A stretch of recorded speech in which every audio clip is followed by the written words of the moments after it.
What is up, YouTube? That's here, and today I'm back, and today I'm going to be bringing you guys some Pokemon Brilliant Diamond and Shining Pearl 6v6 tournament prep, showing you guys a team I plan on using for round 2 of the BDSP OU Winter Seasonal that's put on by Smogon. I know a lot of people said they really like these team building videos, and they said they want to see one featuring 6v6 BDSP content, so we're back doing this again. I will say that I have already built the team, so what we're going to do right at the start of this is we're going to break down what my EV spreads, what my movesets are for, and then we're going to be focusing on reviewing a few replays that I have so I can actually show you guys my thought process in each game to help you guys become literally better players this time, probably than, becoming, better team builders. Because I feel like a lot of people don't understand why I choose the moves that I use. I want to get you guys understanding the conditioning that I'm putting my opponents through when I build these teams. So the thing that I actually wanted to build around today was Arcanine. I was thinking to myself, I think Arcanine's a super cool mon. There's that brand new rock fire type Arcanine coming out, and I think that Arcanine, I don't think it's OU, it's probably like UU or NU, but I still think it's actually super good when paired with the right teammates. So you can see Arcanine, if I surround it with Latios, Scizor, Rotom Wash, Blissey, Donphan, I'm not stacking a ton of weaknesses. I'm not super weak to ground. I'm not super weak to water. I'm not super weak to rocks either. And what Arcanine really does provide is a way to deal with people that want to go into Clefable. We're going to be actually using Arcanine exclusively to deal with Clefable, Brelooms, Scizors, and just a bunch of pesky Pokemon. So Arcanine using Roar can stop people from setting up, and after I set up Stealth Rocks, I can safely spam Roar. Morning Sun on matchups where Arcanine has the advantage against like Scizors and other Pokemon that are weak against Arcanine. I can revenge KO things with E-Speed and check things like Magnezone, which are actually, this is what our EV spread's for. This EV spread outspeeds full speed Timid Magnezone by 1 point, while also being incredibly bulky, especially on the defensive side, so I can switch and verse things like Infernape, which we actually will do in these replays. And, this set in particular can eat a Life Orb close combat crit Infernape. Close combat. So it's like it's a really cool set, even without Intimidate, because remember crits go through that stuff. It's a pretty good defensive set. So yeah, this is a great Arcanine set, and I really think it's gonna be a lot of fun to use after setting Stealth Rocks. And I do think that this team's gonna need 2 Stealth Rock setters, as well as like 2 ways to stop rocks from being a problem, because we don't want to take Stealth Rocks damage every time we come in with Arcanine. So while Arcanine's really cool, it requires a lot of babysitting to work right. So our Stealth Rock setters are going to be Blissey. We're rocking a standard Blissey for this one, because I plan on, for this tournament, playing this team in round 1, and then after that switching to a different team that uses my standard Blissey set with the Ice Beam and Thunder. So I want to condition them into respecting this Blissey, so that I can then bust out something a little bit different. So we're going to have Stealth Rocks Thunder Wave Blissey, a little bit more standard. We're going to have a Stealth Rocks and a second Roar user. Note that I'm doubling up on my Stealth Rock setters, I'm doubling up on my Roar users, and then I'm also doubling up on my Hazard Reduction, being Rapid Spin and Defog here. So you can see I'm doubling up on the things I want to do offensively, and doubling up on the things that I need to do defensively. You can also see that my team has a ton of recovery moves. I'm going to be rocking like Leftovers, Morning Sun. I'm going to be rocking Roost on Scizor with a Lumberry, so I can switch in. I tested both the Lumberry and the Leftovers, and I like the Lumberry only because this team can get a little bit pinned by Empoleon sometimes. And I want to be able to safely switch in at least once on a Scald, and if I get burned, it doesn't lose me the game. So that's basically what we want this for with the Lumberry. Rotom Rosh is rocking the Scarf. We have another Restoration move here with the Soft Boiled, rocking Lefties over here. And I also like this Latios set. It is a full 252 sweeper speed set, but I really like the fact that like late game, you bring this thing out, pop a sub at just the right time, maybe get up a Calm Mind if you want it. Calm Mind basically forces your opponent to respect you just a little bit more. Yeah, I could put something like a Draco Meteor or like, a Thunderbolt or something instead of Calm Mind. Even like maybe even Defog could work here. But I do like the Calm Mind because it forces my opponent to panic just a little bit. And, when you can force them to panic, you can get them to do what you want. And in very few situations, like actually the Calm Mind makes it so they can't break my substitute with like a weaker special attack. So that's the team. And I'd say this team works pretty good. I wouldn't say this is an amazing team, but it's really good for a tournament setting because it can condition my opponents to respecting like this tempo to where when my round 2 team comes out, I can use a completely different team. So I really do like this. And let's just go take a look at some of these games. I have like 5 or 6 games to show off. So right here is going to be the first one. And I want you guys to understand that we're going to be playing in a tournament setting. So we're going to be playing against like higher level people that are going to be all on Showdown, so they have access to like everything. If I were to play this like on cart, I wouldn't respect Clefable as often because it's not as popular on cart. But like all these teams have Clefable in it, which is why, you know, we're using an Arcanine to check those things. And the reason why Arcanine checks it is because Clefable can't Calm Mind because I can Roar, and Clefable can't Wish Pass correctly if I use Roar. So it's really, really good tech. And I can always switch into Arcanine. The main reason why Arcanine walls Clefable so well is because the two main moves Clefable uses are Ice Beam and Moonblast. So Arcanine's a perfect check in that situation. So anyways, we see the Clefable right here. And in this very first game, we see Skarmory, Scizor, Garchomp, Latias, Mamoswine, and Clefable. And I want to get you guys to understand my thought process behind each of these, behind every single move that I make, basically. So I think I lead with Rotom this game. We're just going to start this off to C. So it looks like I do lead Rotom, and I think Rotom is a pretty standard lead here. Let's talk about every situation where Rotom is a safe lead. Skarmory? Cool. I threaten that. I can go for a trick to trick my Choice Scarf. I can go for a Hydro. You have very limited mons. It would force the Latias to come in to eat the Hydro, right? And if you just stayed in, you'd lose your Skarm. So like that's a net win for Rotom. Against Scizor, I can do any of my moves against Scizor. Even the trick Choice Scarf is a good play to make it so Scizor can't sweep me later on in the game. We have Garchomp. I can just double Hydro it. And if Garchomp wants to do anything, Rotom's bulky enough to not get KO'd by Outrage. Against Latias, Latias probably feels like it's fine. I would actually just hard swap versus Latias. I wouldn't show that I was Scarfed yet, and I would just go right into my Blissey, which is, you know, part 2 of what we would do if we needed to lead versus like Skarmory. We would go for like a Hydro Pump, they'd switch in their Latias. We'd scout for leftovers on Latias. If we saw leftovers, we'd switch to something like Scizor. And if we saw no leftovers on Latias, that would mean they potentially have a Choice Scarf or Choice Specs and can use Trick as well. So I don't want to get tricked to my Blissey, so I'd go to Scizor in that situation. If they lead Mamoswine, which they do here, cool, we just Hydra this, easy peasy. If they go to Latias, we talked about what would happen. And if they led Clefable, I'd probably just go for the turn 1 trick, expecting them to pop out rocks or something like that. Because if I can stop this Clefable from using a bunch of different moves, it's not that big of an issue. So first turn, Mamo. I have absolutely no problem seeing the Latias come in because we condition them into doing that, going for a Hydro Pump, and right here, we don't see leftovers. There's no leftovers here. So we talked about that. I don't want to get tricked, and I don't want to get psychicked, and I don't want to get Draco'd, which means this team that we're using is perfectly made to go to Scizor in that situation. Remember, our Scizor set is not just a 252 set. It's super, super bulky. So go right into Scizor. And do we see Life Orb after Draco? The answer is no. And this is when I was still, no, I wasn't using, I'm using Lumberry right now. Anyways, we see them hard switching Garchomp. Now, there's two reasons you would switch in Garchomp in this situation. First of all, remember, they have to switch because it got the stat drop, and Latias can't really check a Scizor. And I'm getting the vibe that that's a Specs Latios, because that shouldn't have actually done that much to our Scizor, who's actually bulkier than most Scizors. So I'm just going to say that's a Specs Latios. We see the Garchomp come in here. There's two things we could do. We could have U-turned. If we turned into this Garchomp here, we would have been able to go back out into our Latias and start checking things or literally anything else, but we would have taken rough skin damage. And because I need my Scizor to be healthy to every single time switch in on that Latias spot, I decided to go for a Roost here. I think the Roost here is the much safer play, because that same pin that I put on that Mamoswine, I can recreate that pin 10 times this game, at least.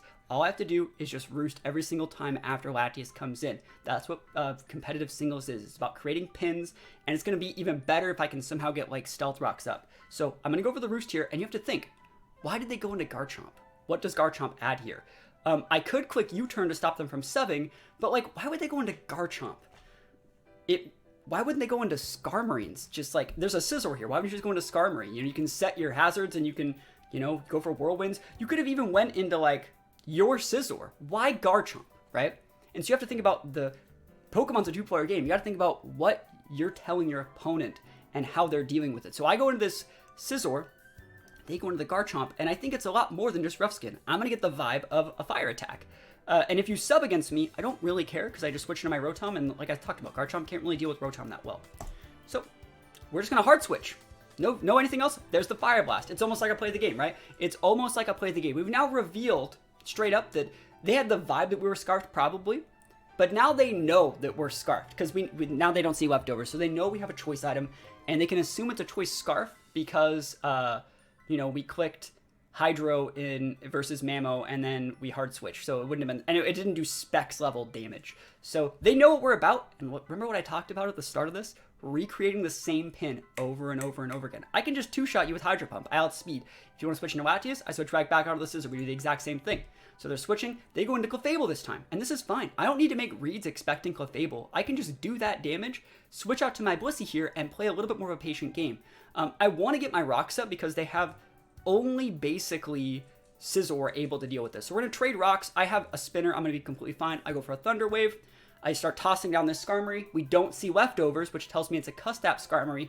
This Blissey is actually, for those of you guys who don't know, Stealth Rocks. Sorry, not Stealth Rock. It's going too fast. Seismic Toss does damage based on your level. So Seismic Toss is going to do 100 damage every single time, which means we will actually KO the Skarmory before it can Custap us.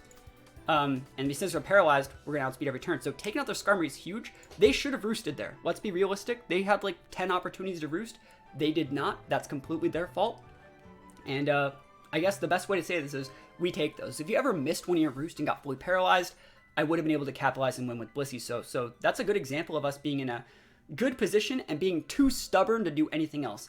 You may say, but look at all the hazards they got. Well, we have a Defog user and a Rapid Spin user. So as long as we can bring in that Domfan against like a Scizor or a Garchomp or a Clefable, we'll be in a great spot. So they're going to bring in the Mamoswine here. They take that Stealth Rocks damage. We'll love to see that. They go for a Curse. And again, this is us just being super, super greedy. Like, I don't have to switch. I'm not scared of your Mamoswine. What are you going to do? Earthquake me for like 40%? I do not care, right? I go for big damage. Now that you cursed, you made yourself slower than my Blissey, so we take those. Then they miss an Icicle Crash, right? This is actually a funny game. They miss an Icicle Crash. They miss a second Icicle Crash, and then I think they just scoop.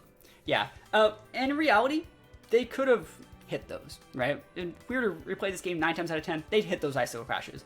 But what they should have been doing is Earthquake. And why didn't they Earthquake? Because we always could have switched in Rotom. So the fact that we had our team, like the same thing, we could have switched in Latios. We conditioned them into going for lower accuracy moves because of how well our team was built. Yes, they got a little bit unlucky, but like once the second I helped this Mamoswine, we spun away those rocks, game's over. They don't have anything else to check the rest of our team. We know that they have like a weird Garchomp set without lefties and special coverage. We know they have a Specs Latios. We have an Arcanine to check their Scizor, their Clefable. I think, is Clefable already paralyzed?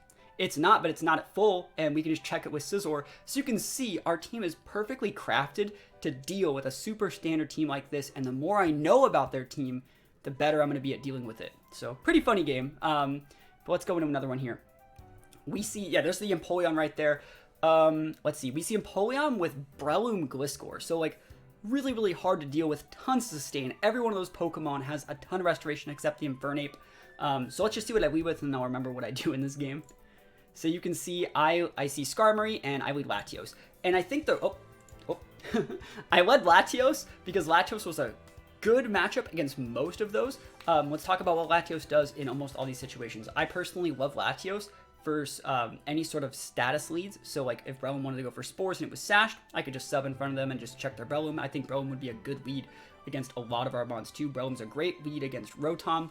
And, you know, Rotom is probably my most common lead. So I was expecting the Breloom here. But Latios, you can see, does a lot to that Skarm. It does a lot to Gliscor.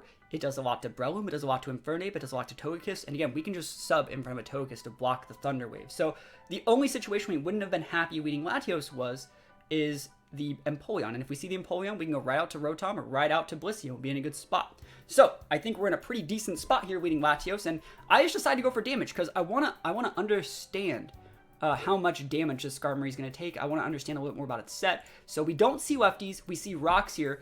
And because we don't see lefties, that tells me it's a Custap set. And so that's completely fine that it's Custap. I don't really have to care about that. I can check that thing a little bit later.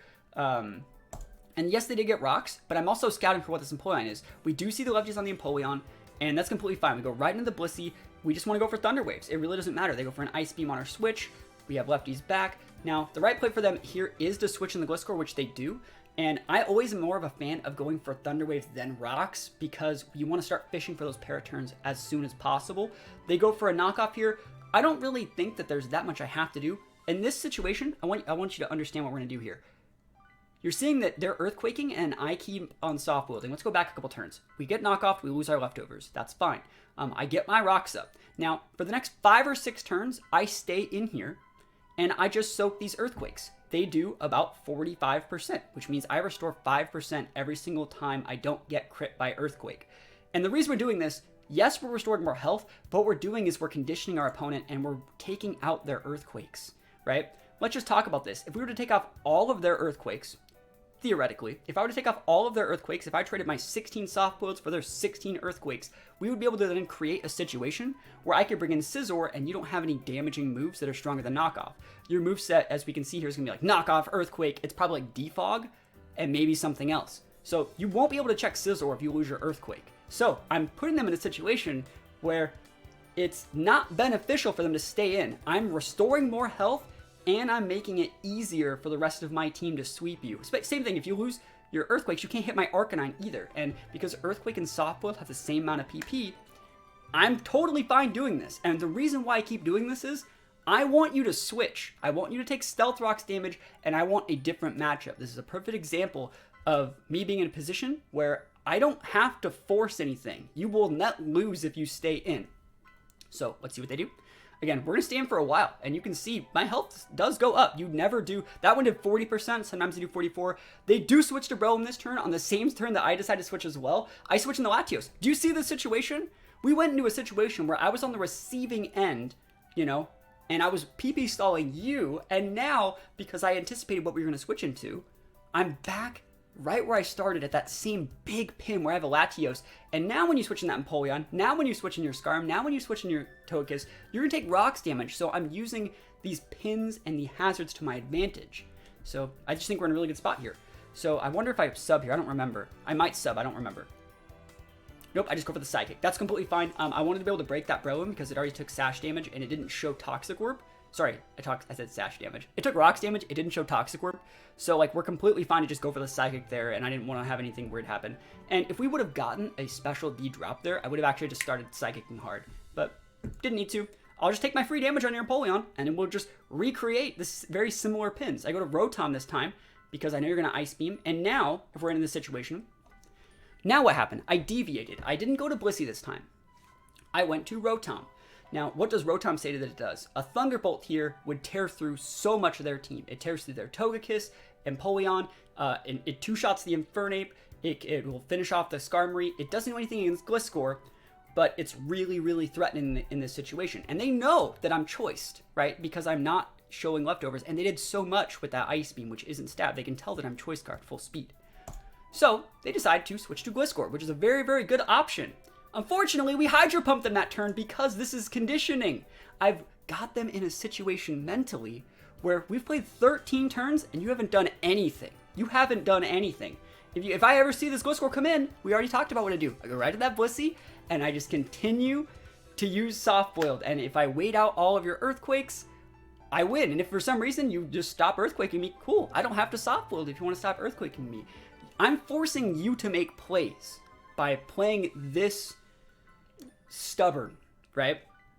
And it's because we force them to make plays, they're going to lose their Gliscor here on this Hydro Pump. So that was a little bit of a greedy read, but I wouldn't even have been that punished. Let's say I just Hydro Pump this Empoleon. What's he going to do? Ice Beam me? Scald me? I don't really care. I would have lost another 10% by risking winning the game for it. Definitely worth it. And now Gliscor's gone. I don't have to respect anything. I go right out to the Blissey. You're going to defog me because you know that I'm forcing you to switch a lot more than you're forcing me to switch. I now go for my Thunder Wave. I'm going to reapply my Rocks. I already talked about how this is a really, really good position for me. You can go for Hydras all you want, but like at this point, I have everything that I need. Skarmory's going to switch in here. Do I Soft Boiled? I do. Awesome. And yeah, we can just two-shot this guy. There's the Seismic Toss. It goes to 1, which is a little bit never lucky. There's the Cuss Tap that we talked about earlier that we saw from turn 1 of this game just by dealing a lot of damage. There's obviously a Cuss Tap set. Here's a Togekiss. And yeah, you got all your hazards up. You have all of your hazards up, but I don't really think that it's that important. I switch out with my Natural Cure, come in with my Rotom, I take Stealth Rock's damage, and I take a lot from that Air Slash. But now you don't have anything that can switch in on Thunderbolt or Volt Switch. You don't have anything that can switch in on those. So I can go right to Scizor, I can soak anything you want to throw at me, I take a lot of hazard damage. But now, because you are paralyzed, I'm going to outspeed you. I can go for a Defog, then I can Bullet Punch first. I think Bullet Punch is a fine play there. Bullet Punch is okay, because it forces out what I want to come out. And you actually come in with Empoleon anyways, which is incorrect. You should have just come in with Infernape. But yeah, we can just chill. We don't have to do anything weird. I do think that I defog though, and then I start reapplying. There's the defog. There it is. So defog. They defog that turn too. They're also defogging again. See, like, this is a good situation where, like, I'm not forced to do anything unsafe other than the one turn when I went for a hydro pump, and it wasn't even unsafe. And you can see we're completely fine here. You could switch in all these things. We go for another rocks. And look at this. We eat fake out, and we see. Do we see orb? No, that's a different game. We'll show that one in a minute. We switch in the Arcanine here. This is finally Arcanine's big time. Look at this. That doesn't do anything if we intimidate it. That doesn't do anything at all. And we're just going to stay in. We don't even have to use, like, E-Speed or anything. We can just go for Roars. And then we'll switch back out, and we'll switch back out. Now we'll just let our Stealth Rocks do everything, basically. You can go for an Aqua Jet. We weren't going to be able to take that. So we switch away to Rotom. Go for a Volt Switch. Big damage here. And come in with the Scizor. You can go for a Defog. Where you just U-turn out. I probably should have went right back into Blissey that turn, but it's fine. And you see the, what is this? Empoleon, not Empoleon, freaking Breloom, and then we go over our Latios. Holy moly, I can't even talk right. This is where you pop the sub, get the Spore up, and you can see we're forcing them to respect so many different options here that we basically just win. I'm not afraid of your Breloom at all. Goes for a Mach Punch here. Does 23%. It's not actually even supposed to break sub. You can see that he now sees he's not supposed to break sub. He just high rolled that first time. It forces him to switch. On that switch, we Psychic, and now the Empoleon can't actually take enough damage, and we win the game. So, pretty good set. Yeah, you have to super high roll that Mach Punch to be able to break our sub, so you can always just go for subs in front of Brelooms. And Breloom is a Pokemon that would normally give a team of like Rotom, Blissey, Donphan a lot of problems, but Sub Latios just comes in and says, not in my house. And then we're going to get the win. So you can see, playing patiently and conditioning your opponents into doing what you want them to do is a great way to play. Let's go to another one. This guy has more Clefable. Oh, this was a hard one. So this guy has Scizor, Infernape, Crawdaunt, Clefable, Roserade, Magnezone. I always like to see what I lead with first, but there's nothing really wrong with leading with Rotom or even leading Scizor here. So let's see what I lead with. Rotom. All right, so I see Rotom versus Roserade. So there's two things that can happen here. I want to understand there's two main sets for Roserade. There's like a Black Sludge, Sleep Powder Wall set.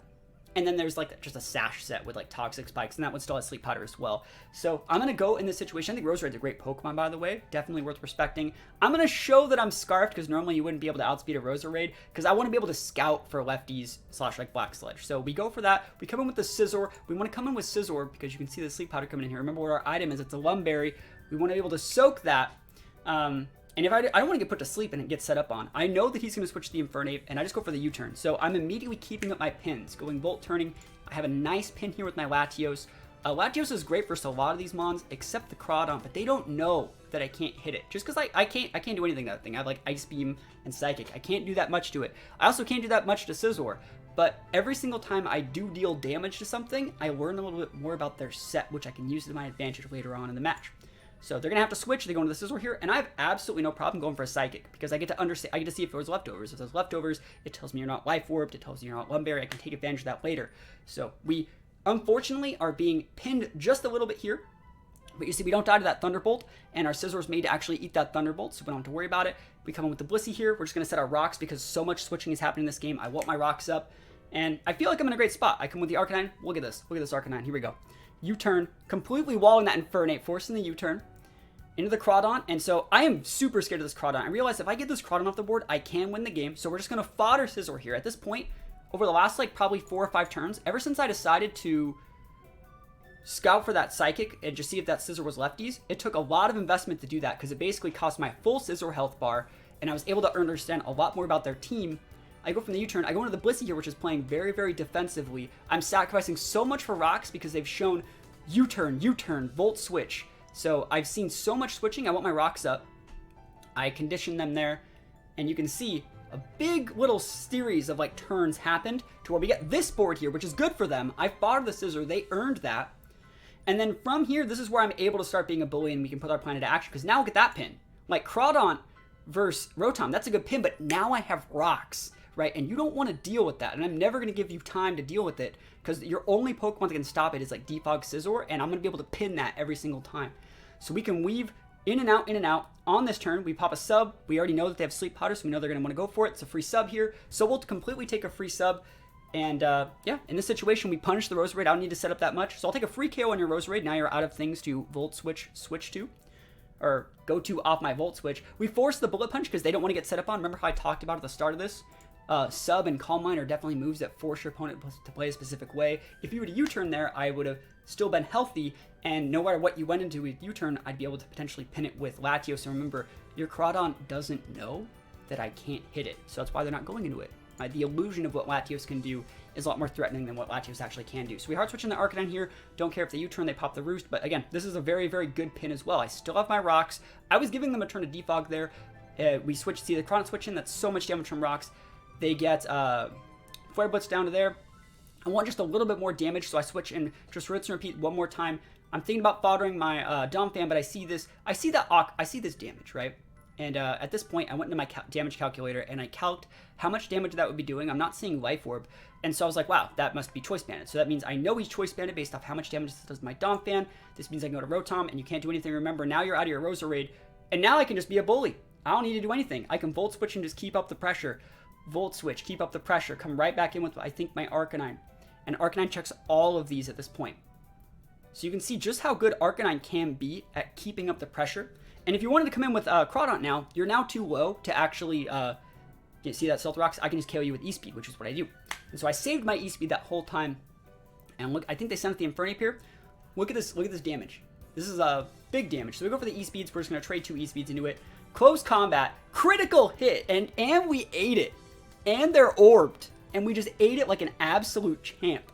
That's the big EV spread from the big Arcanine. And at that point, they send out the Clefable, and I know Clefable can't do anything to Arcanine, so I just Morning Sun up to see like how good Arcanine can be in these like late game situations, just refusing to lose basically.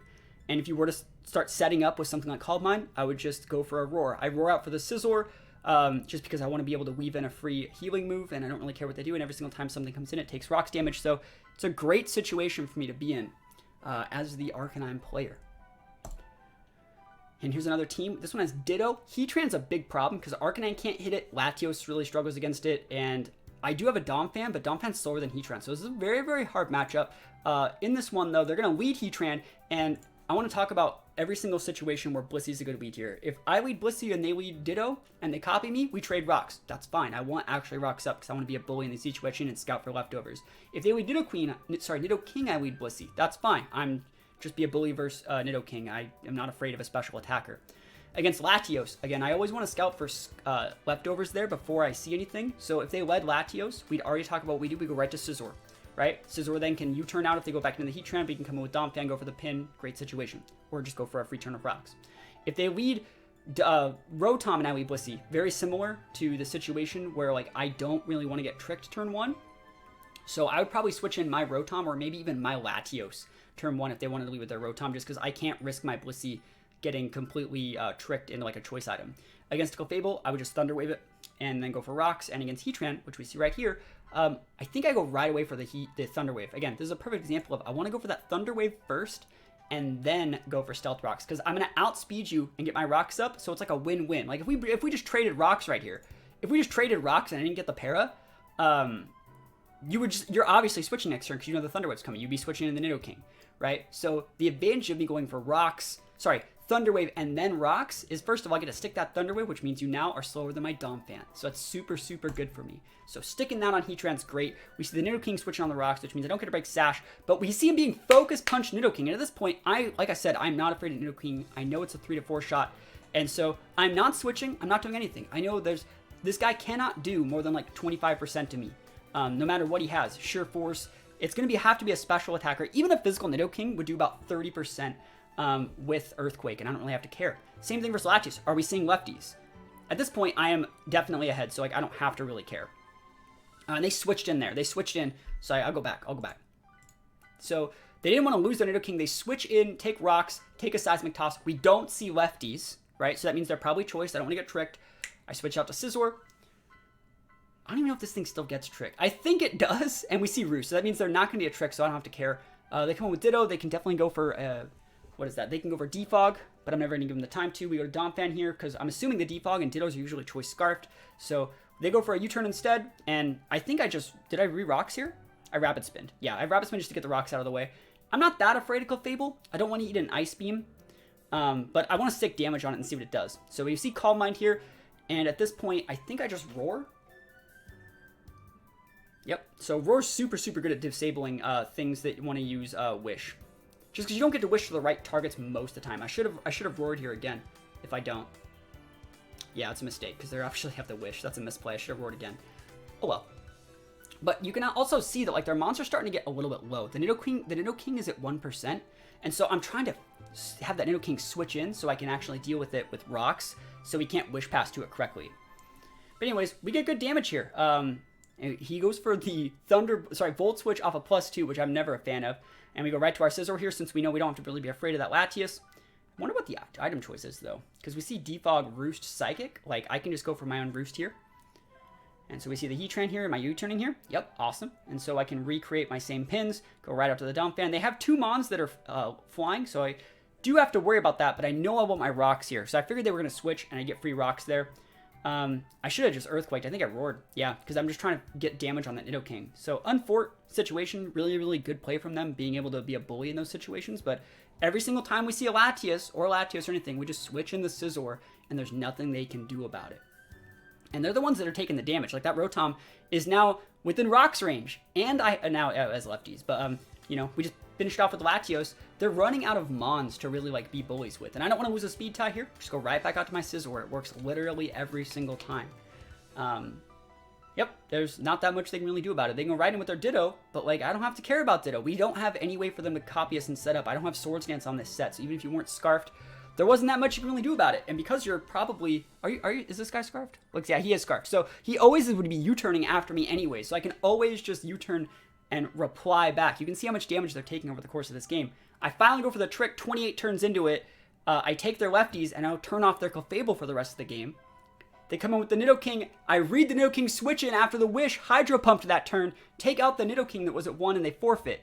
So you can see another really good game. You know, the replay went really, really fast, but you can see it's all about making like the safe, correct choices that put us in a position to where we're always thinking 2 or 3 turns into the game and the effect that our moves are going to have on our opponents when we're using them. Do I have any other games here?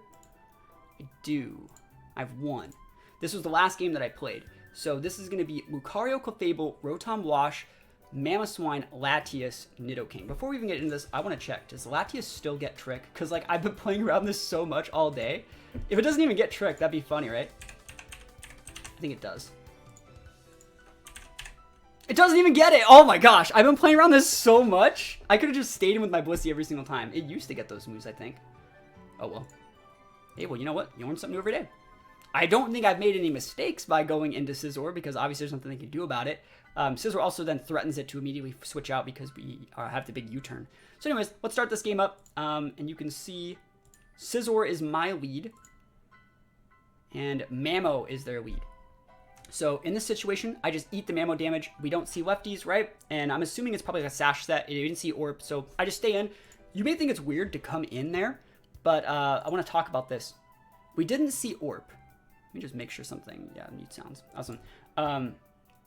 So that Earthquake, that's not supposed to do that much to the Scizor set. So you can see our Scizor set is full HP, mostly defense. You're not orbed, which means you shouldn't do that much. You should do about 33%. And so that tells me that you're choice banded, and this was a low roll. This is way too high to be a standard Earthquake, which tells me he's banded, which is why this Latios is completely safe here. I don't care if you Ice Shard me, first of all. It won't kill me. I will trade effectively with you, and you won't have anything that can switch in on Psychic, which is why this is such a good pin, and I'm able to analyze that by understanding what their set does. Because I know what my set does. I know how much damage I take from different things. So now we see the Clefable. I took out the Mamoswine. That means they're running out of ground types. They go right there, and we're not going to let them do it. We're just going to go for the Roars. They're going to bring in the wrong Pokemon every time. They go for the hard switching Lucario. We switch in the Blissey. This is a really good play from them. They actually condition me super hard. Let's talk about this. This game's going. Look how much switching is happening. Here to be this good. So I switch on the Arcanine when I see the Clefable because I'm afraid of Moonblast, right? I'm also afraid of like Thunder Wave, and I'd rather like Arcanine just deal with that.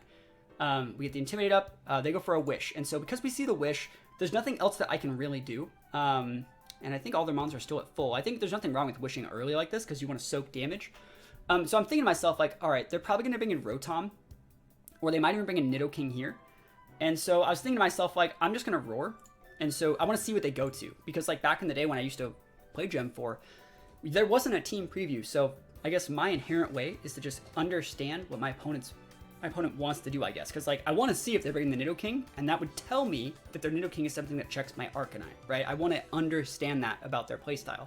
So I do see the Nidoking, I do click the Roar, and I'm like, cool, I don't really care what comes out. Latias comes out. We already talked about what to do versus Latias. I think that we can go right in with our Scizor here. I don't remember if I do. They switched out. No, I switched in the Blissey here. I think I switched in the Blissey because they've been switching so much. It's turn 5. They switched 4 times. I switched in the Blissey because I want rocks. And I think they conditioned me into doing that. So this is a really, really good play.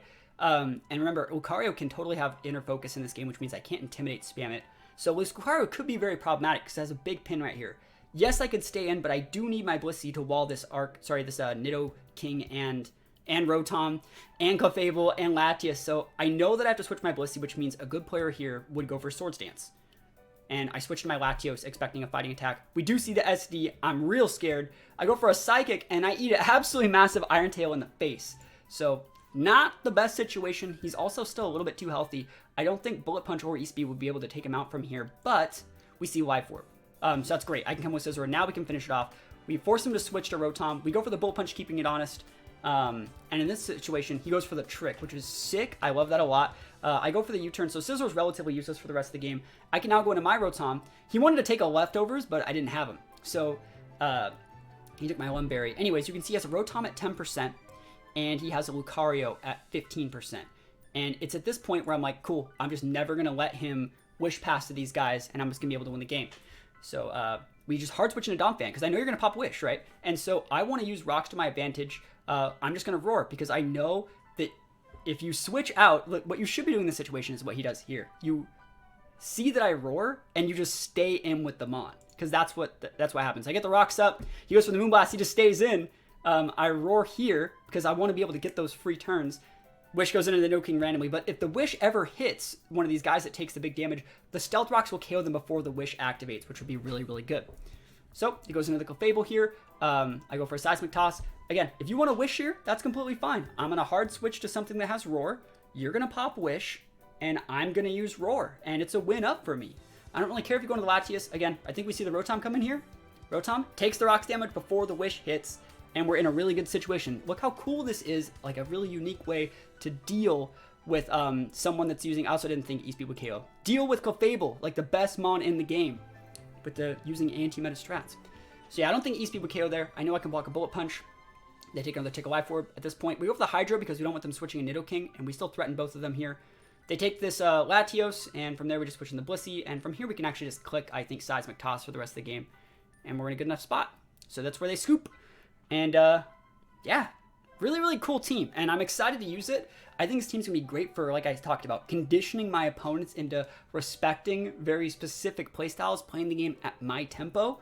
And then when I bust out my team in game 2, because you can switch your teams in between games, I can go for Dragon Dances, Swords Dance, more subs, and I can just get my sweep on. Because I think this one conditions them to respect a certain level of tempo, and I'll take it up a notch in game 2. And again, I will be posting this video after I've already played them. I actually play them tomorrow. This video will probably be up on YouTube in about 3 or 4 days. But if you guys want to see videos like this, where I explain my thought process between why I'm using moves and talk about how far ahead I'm looking and talking about how I set up the pins that I set up, let me know. If you guys got to the end of the video, thank you for watching the end of the video. Other than that, hopefully you've been enjoying BDSP. I'd love to play with teams like this. I just do not have these mons. Like, it takes a lot of, like, EV... I guess I have these mons, but, like, I don't have Latios, which is super important. And these EV spreads are pretty unique, and it just would take super long to get them in-game. That one's easy. That would take a while. Like, that's probably easy. That's easy. Now they're all easy. But you know what? Like, this one would take a while, and I don't even have a Scizor. So, yeah, I understand that a lot of people like watching actual in-game on-cart content as opposed to Showdown. But Showdown is a really, really good tool for helping you understand that you need to play the game correctly first before actually taking it and doing it in-game. So, hopefully you guys like this. If you did, let me know in the comments. If you didn't, let me know in the comments as well. Other than that, peace out, and I'll see you guys next time.